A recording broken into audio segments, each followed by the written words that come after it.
You know who it is, your boy Yuck Mob. We talking about fatherless daughters. These are just opinions of other females who doesn't have fathers. So sit back, relax. You know I got you.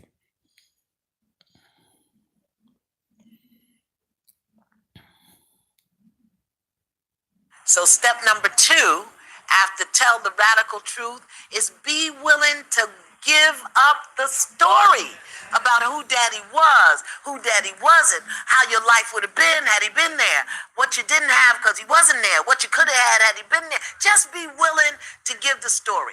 To take, and whatever your story is, whatever it has been, I want you to break it down into a simple sentence. Daddy gone.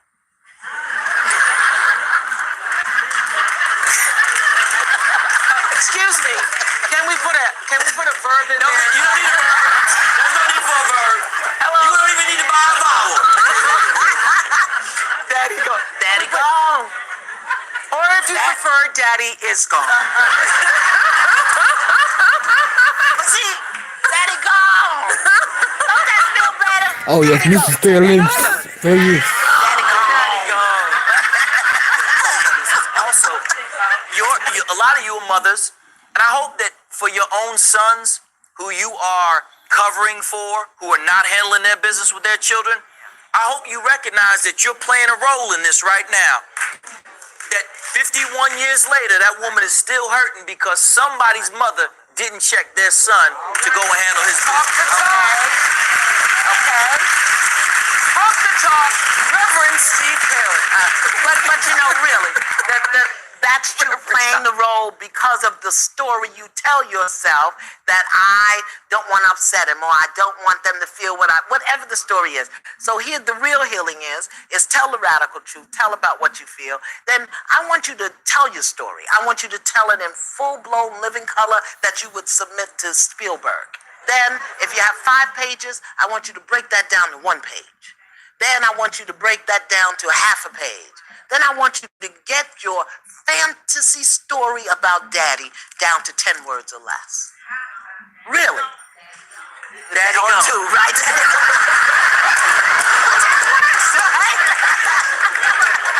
Two, right? That just takes all the I am sting not out of it. encouraging poor grammar. Daddy is gone. Encouraging. It's so brilliant what you've said for this reason. First of all, there are a lot of people carrying all of this hurt and pain. And it's coming out in all kinds of different places. Yes. And they don't know why, and they don't know where, and they become comfortable with it. Yep. Right? And they're just living with it, and they could live with it the rest of their lives if they don't take this moment Yep. to acknowledge what it is. And then this idea, because it's so big, all the things that happen, everything he didn't do, everything you hope, it's so big it could fill up a book. That's right. Forcing people to make this what it is. Yeah. It's just a few sentences in your life that you don't have to live out the entire part of your life. I think that is absolutely critical because then it makes you take responsibility That's right. for the next part of your life. Daddy gone. Daddy gone. Now what? So now I'm going to go ahead Now and what? You're saying it? Don't listen to me, my kid. Don't listen to me. But daddy gone. So what? Now So what? what? But this Now is one what? of the things, not everything that you're dealing with that's difficult in your life has anything to do with your father, positive or negative. Yes. So at some point, you got to own your piece. And you can only do that. See, the acknowledgement piece is critical first. Don't go to daddy gone and do step 2 when you haven't done step 1, which is clear, radical, honest, authentic acknowledgement of what you feel and what you've done to either compensate it or hide it. And then look at the story you're telling Is that yourself. what you mean by not all the uns that we feel are because of daddy? That's right. A lot of it is because you have now acted out in ugly ways. in ugly ways. Right? Okay, so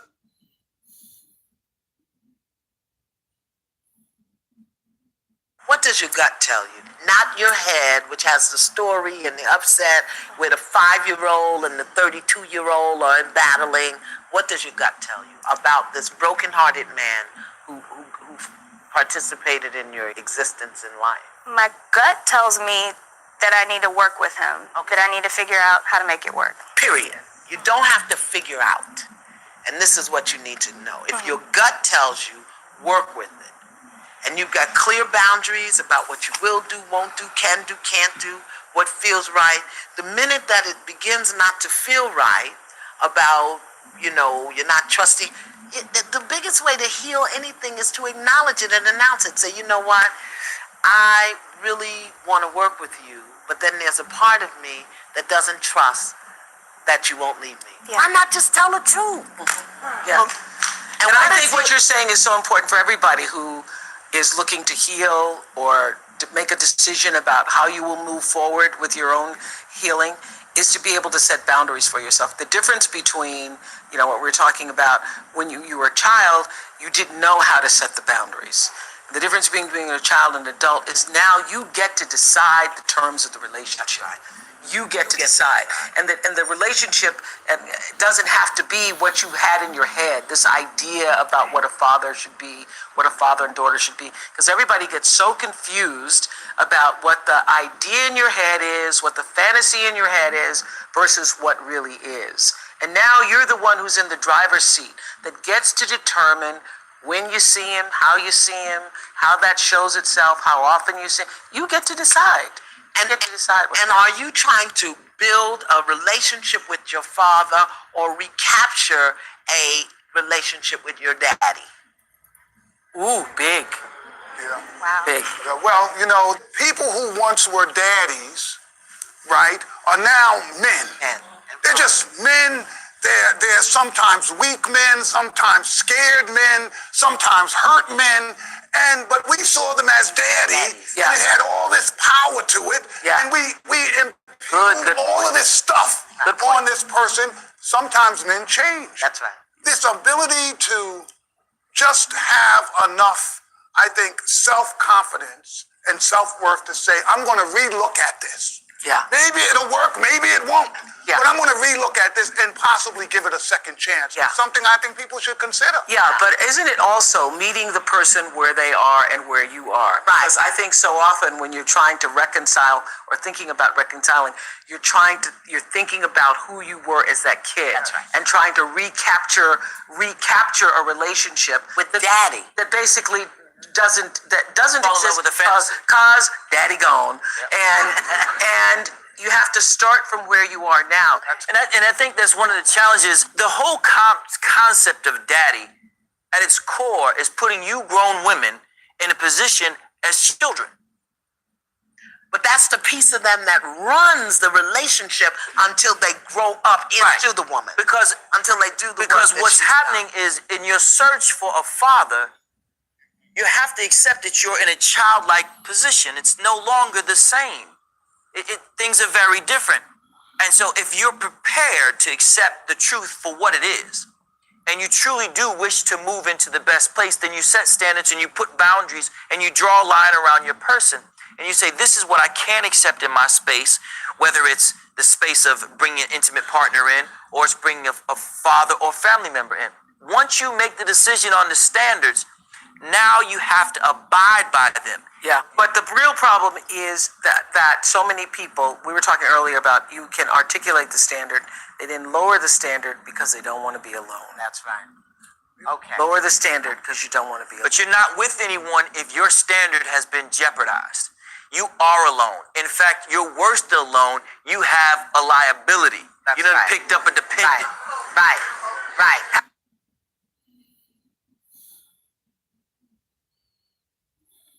What about when we've heard women in this room say, and women watching us say, but I didn't want to do to my children what my father had done to me, so I'm staying with him so my children will have a father. But what you focus on grows. I don't want my children to experience what I experience. That's the focus. That's what you create. Yeah. What you focus on grows. Again, it's magnifying the againstness. I don't want that. I don't want that. I don't want that. But you're not saying what you do want. You're focusing on what you don't want. Okay, so let's get to it. How do we heal it? Well, first of all, this is everybody just clutch your pearls right now. You actually have pearls to clutch. I got my pearl. Let me just clutch my pearls right now. One of the first things that we have to do is tell the absolute truth. Radical, gut level, honest truth. And it starts with, I'm a daddyless daughter. Let me hear that. Okay, now I don't want you to say it from here up. I want you to get down in your body and really sit in it. I'm a daddyless daughter. I'm a daddyless daughter. You just said that's hard. Yeah. Who has ever really? What happened? It's hard. That's very hard. Tell me why. To acknowledge it's true. But acknowledgement is the first step towards healing. Tell me why that's difficult to acknowledge. Because that's not the story I like to tell myself. But is it your truth? It's the truth. See? But So I'm what's not the telling story the you truth. tell yourself?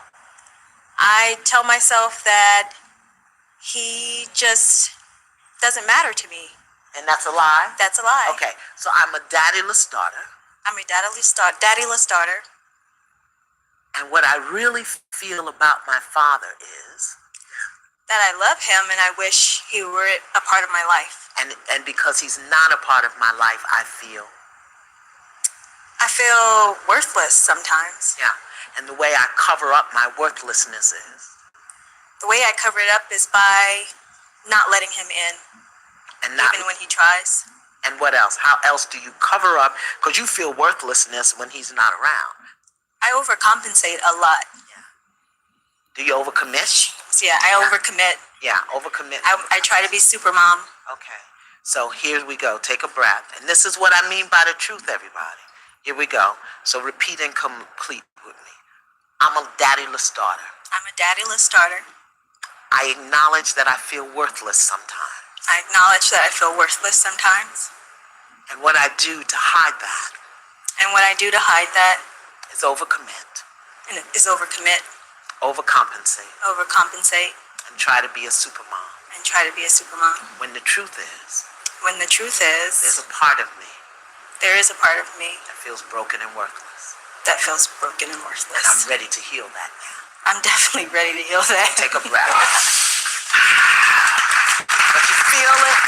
You feel it in your body. So I'm thinking for everybody who's joining us around the country and the world, you need to acknowledge I am a daddyless daughter. daughter, and what you feel and how you hide those feelings and what you do to overcompensate for those feelings. Otherwise, you'll be sitting here looking pretty and coughed and coiffured, and covering up, because it's a level of emotional dishonesty that keeps you from being able to see the truth. So when Boo Boo shows up and looking like a rag picker, you tell yourself, look at that prince.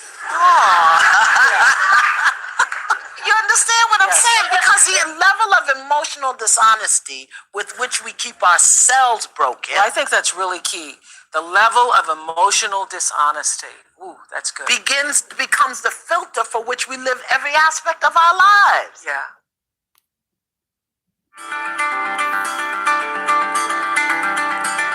I didn't even know my father. I didn't meet him until I was 15. I wondered what was wrong with me. Why wasn't I good enough? Nobody ever told me that you deserve to have someone who loves you unconditionally. You deserve to have all of the things that your heart desires. How do you heal that little girl inside of you to make yourself feel valued and feel worthy? How do you fix her? Wow. Is that your baby? Did she have a dad? Was her dad in her life?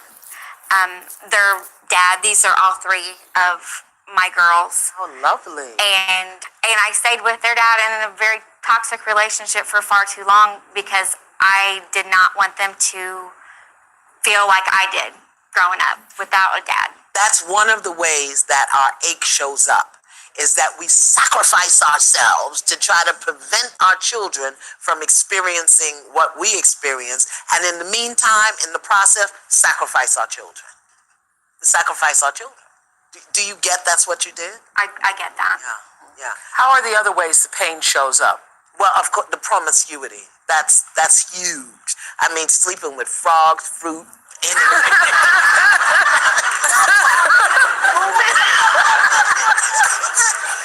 Moving objects, bread, crackers, that moves, anything. So, and the men are shaking their heads because that shows up in your school. That's all. it. That's Yeah. Promiscuity is the main thing. It is rarely seen as self-mutilation, but that's exactly It is. what it It's is. absolutely. It's violence. We against often, when we look yourself. at young girls who are dealing with pain, we think of self-mutilation as the cutting and Yeah. all that too. But the self-mutilation of allowing someone to physically enter you is in knowing that you don't care about yourself enough to say Wow, that's a big one. that at least you have to have That's a something. big tweet, Dr. Perry. Well, you know. That self-mutilation comes in the form of Promiscuity. promiscuity, and that it's violence against yourself. I never thought of it that way before. Did you all? So, well, y'all are smarter than I. You know, the thing that shocks me with these young girls is that they're doing things, and when you ask them, they don't even necessarily like the guys that much. I'm like, why did you do that? You don't even like the guy? This is like not. Why did they say they're? And you know what? They don't know. It's the whole. He was nice to me. He was nice to me. No. And I wish it was it stopped in high school. No, it does not. It does not. But what a father or very important father figure does for the young ladies with whom I work is it sets the standards. That's right. Amen. Because Let's get an amen to standards. All right. Standards. But how many of And us that's live what's without lacking. them? That's How what's many of lacking. us have lived without them? Standards. Raise your hand. So what happens is if one of Jeff's students or one of my students comes to me with this little ugly boy, and she knows how I feel about him, she knows because we've got that thing, got that relationship, and she knows that when she brings in Mr. Canada, he's gonna look at her like she stinks. Yeah. She brought him there for that purpose. Ugly boys need love. He needs ugly in other ways. I know, in spirit. Yes, in other ways. A person who presents himself in an ugly way, and I think you understand. Because what you all do, you set the standard that says you deserve better. You deserve Right. you deserve better, and I will not accept anything less from you because you know what happens? This is a funny dynamic that happens when you see that kid, his pants are hanging down, and you're not with my daughter looking, so a whole physical male thing happens. You suddenly are looking down at this boy, and this girl is looking like, oh, you not no man, that's the man over here. Because he is telling you no. Sigmund Freud was the founder of psychoanalytic theories of sexual development. He believed people were motivated by unconscious sexual reasons for everything. In this video, we're going to take a look at one of his theories, the psychosexual stages of development, and how they can possibly create something many people refer to as daddy issues. According to Freud, your personality and your motives are developed through certain stages that you go through growing up. If you miss one of these stages or don't correctly move on, you can get stuck in one stage for the rest of your life. And depending which stage you're stuck in, some things become clear through your actions. So the first of the 5 psychosexual stages is the oral stage. This generally happens between birth and 18 months of age. If you can think of any newborn you've ever met, you'll notice they're constantly sticking things in their mouth. Food, milk bottles, keys, toys, whatever they can get their hands on. Initially, people find comfort, safety, and satisfaction from their mother's breasts. And this comfort usually stops around the same time that these babies pass the oral stage. People stuck in the oral stage might not have felt the safety of food when they needed it, or the warm, caring mother to offer her life-giving supplement. Freud suggests this is where oral fixation comes from.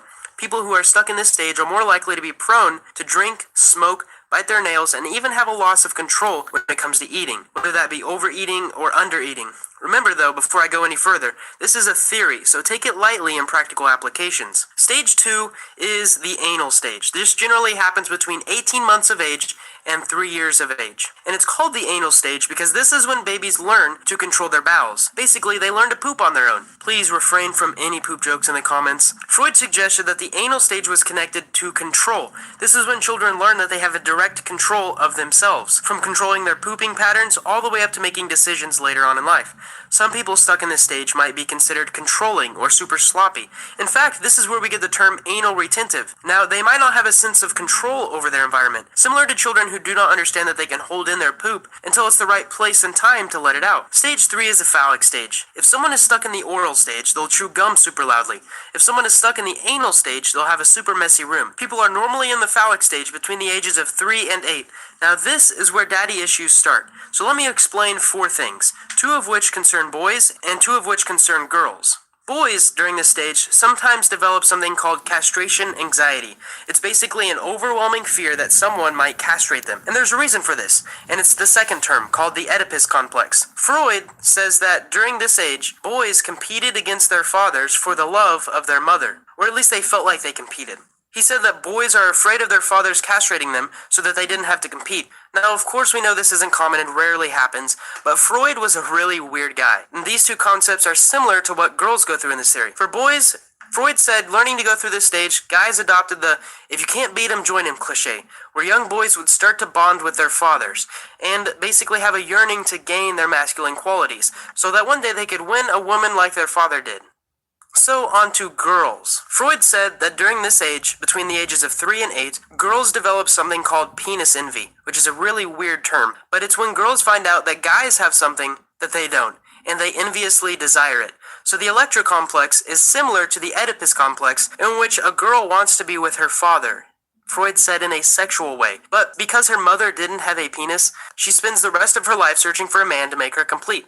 And Freud said girls can't get over their penis envy like guys can get over their castration anxiety. And if a girl didn't get enough attention from her father during this stage, many studies have found that they develop a likeliness to find men who share the same qualities as their father. Now, before I continue, I want to say that these are the ideas of Freud, not mine. I'm just teaching you about them, so take them as you will. According to this theory, girls are more likely to be attracted to men who share the same qualities as their father. And if their father wasn't there, or if their father was abusive, or just a horrible person, then they will be attracted to guys that are like that anyways.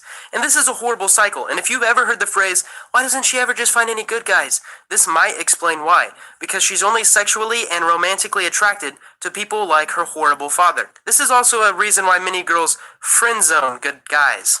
Stage 4 is called the latency stage, and it's around age 8 to puberty. During this stage, some of the aggressive desires start to fade. Boys and girls start seeking social groups of their peers. They explore many different social cliques and find where they fit and feel comfortable. Freud says that this stage is a little bit less perverse and crude, but I know for a fact that this age range, there are a ton of school children still stuck in previous stages. Stage 5, the last stage, is during and after puberty for the rest of someone's life. So during this stage, sexual desires return, and the peak interest in most people is of the opposite sex.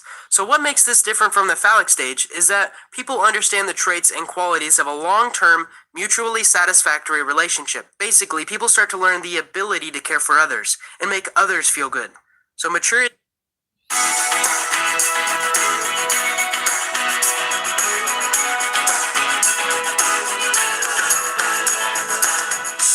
in order to get a girlfriend, to get a date, to accomplish things they want in life, to take a girl through the seduction process.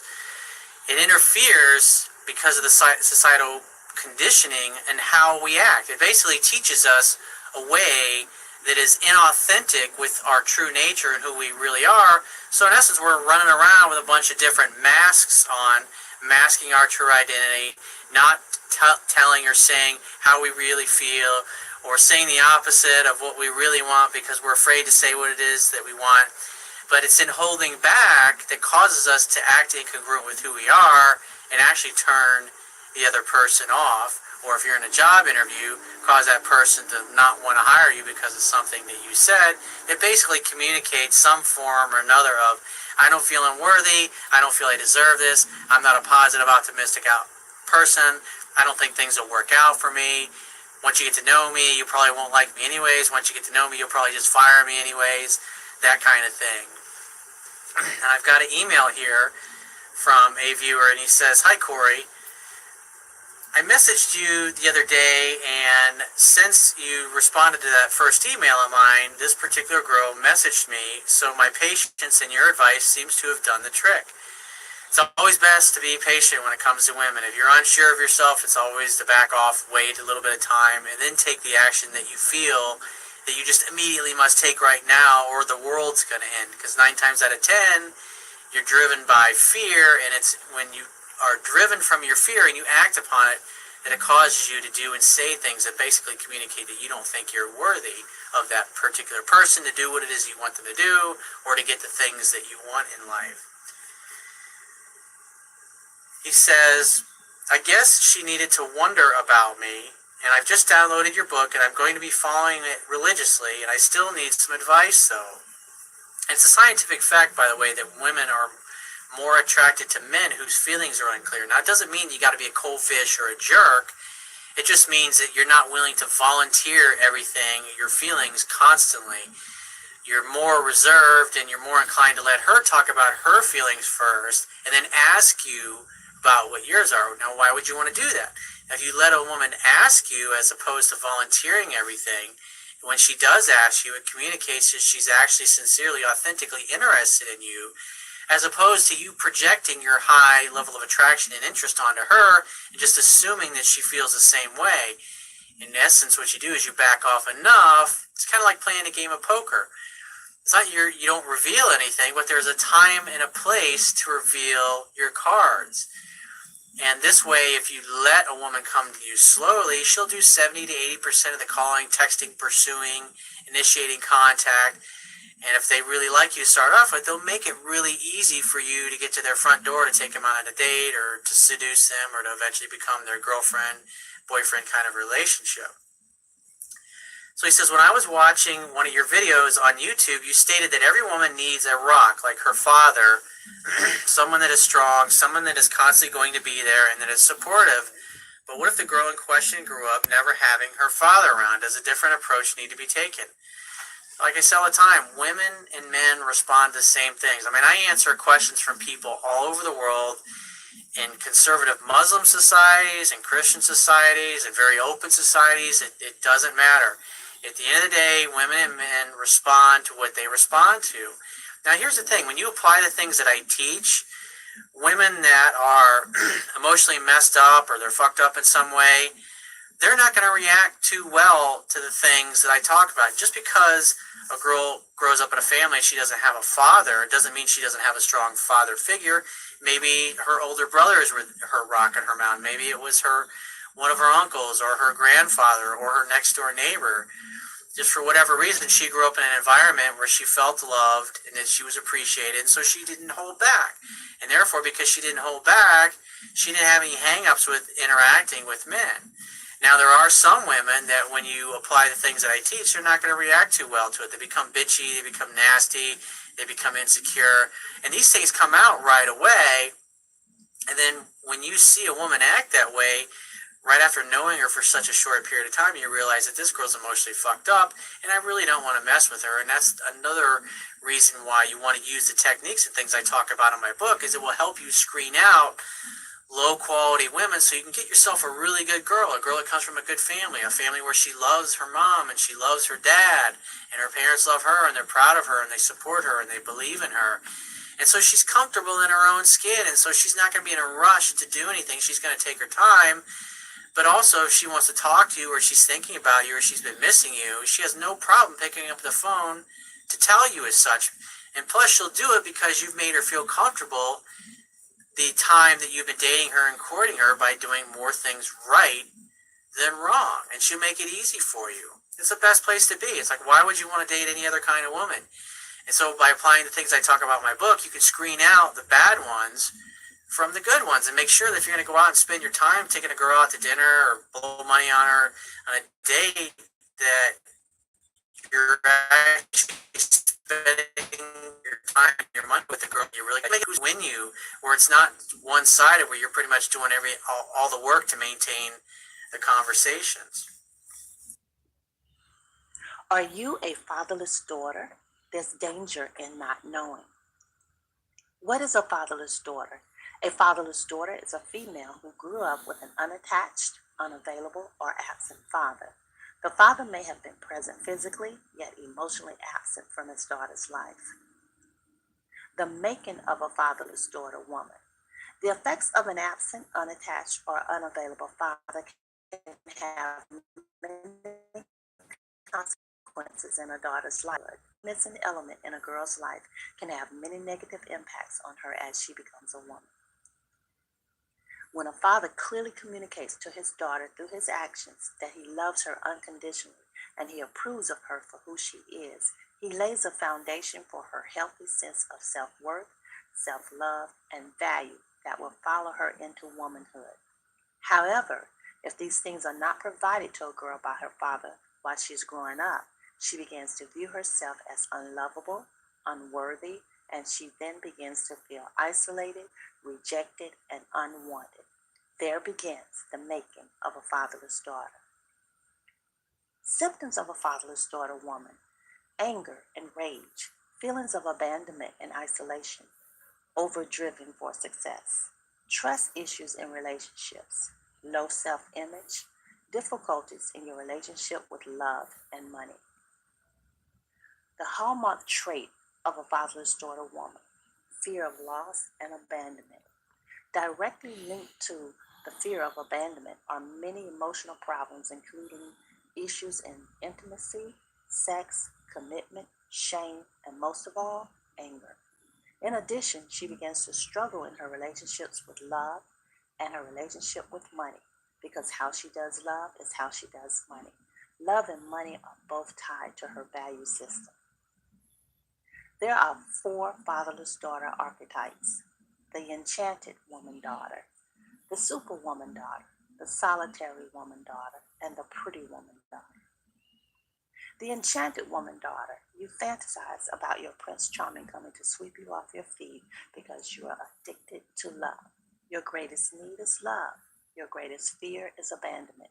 You hold a belief that says, I'm safe if I hold on to you. And your daddy won't. I want my daddy to love me and take care of me. The superwoman daughter, you have an unquenchable urge to be perfect. You are always trying to improve and be better. You are highly driven by success and can be seen as controlling. Your greatest need is acceptance, but your greatest fear is being controlled. You hold a belief that says, if I'm perfect, they won't leave me, and I'm safe if I'm in control. Your daddy won't. I want my daddy to accept and validate me. The solitary daughter woman. You tend to be detached and you avoid deeper connections with others. You desire love, but you isolate yourself and keep your distance. Your greatest need is connection, but your greatest fear is rejection. You hold a belief that says, I'll be hurt if they get too close. And your daddy won't. I'm invisible and do not exist in my daddy's eyes. The pretty woman daughter. You crave closeness with others even if you have to sacrifice yourself for it. You have yet to develop your deeper parts that expresses your authentic self. Your greatest need is validation. Your greatest fear is disapproval. You hold a belief that says, I'll be loved if I meet your need. And your daddy won't. I want my daddy to value me. You must deal with your fatherless daughter issues. On the topic of the fatherless absence, Dr. Richard Horowitz says, it leaves a hole in their soul that's extremely difficult to fill, and they carry this father hunger into adulthood until they deal with it. Kids have a hole in their soul in the shape of their dad, and if the father is unwilling or unable to fill that hole, it can leave a wound that is not easily healed, says Roland Warren. And Angela Carr Patterson says, it's a slow erosion of your soul. You can heal your daddy wounds if you're ready to rewrite your story, if you're ready to tell a new story, and if you're ready for your defining moment. Your defining moment. You see, you're not broken, damaged, or need to be fixed. Your soul simply needs to have a defining moment. And your defining moment is when you're willing to let go of who you're not, step into your most powerful space, and become who you were born to be.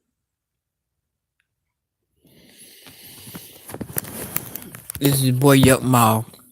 All views are not my views. They're just opinions of other YouTubers or other women who are fatherless or experienced life coaches. If you like, please subscribe. Click the like, dislike. It's on you.